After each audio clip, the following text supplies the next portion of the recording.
Yeah, do you think that with the United States pulling out of Afghanistan, somewhat the war on terrorism has been unofficially declared uh, to end? Well, it never should have been called a war on terrorism in the first place. That was the wrong term. There's a quote I use a lot. And I love this quote. I got it just after 9/11 from an American who was working in Paris. He said, "It's usually a bad idea to declare a war against a common noun." Right, So we have war on drugs, we have war on poverty. Drugs isn't going to surrender. Poverty is not going to surrender. It's not like declaring war on Fiji. right, Fiji can surrender and the war can be over. Terrorism is not going to surrender.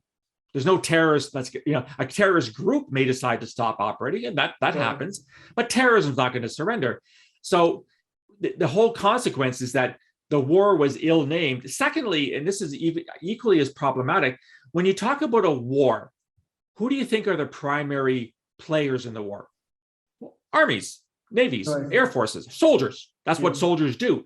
And terrorism was always best seen as something that security intelligence and law enforcement agencies should deal with. And we're not soldiers, at least not right. in the purest sense of the word.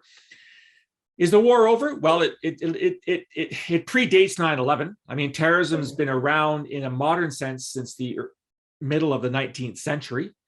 It's not going away. Islamist terrorism is still happening on a Right. daily basis, as I find when I tweet out every day. The far right is becoming more and more worrisome. The far left is also rising in terms of eco terrorism. We have, the so-called single issue things that we have as well. So the war may be declared over because we withdrew from Afghanistan, but the struggle or the challenge of terrorism, which is a better word than war, is going to go on indefinitely. Please remember to subscribe to us and switch on the notifications for this channel. For our other social media links, more content, and to support our work, please visit citti.net. Dhanyavad. Namaskar.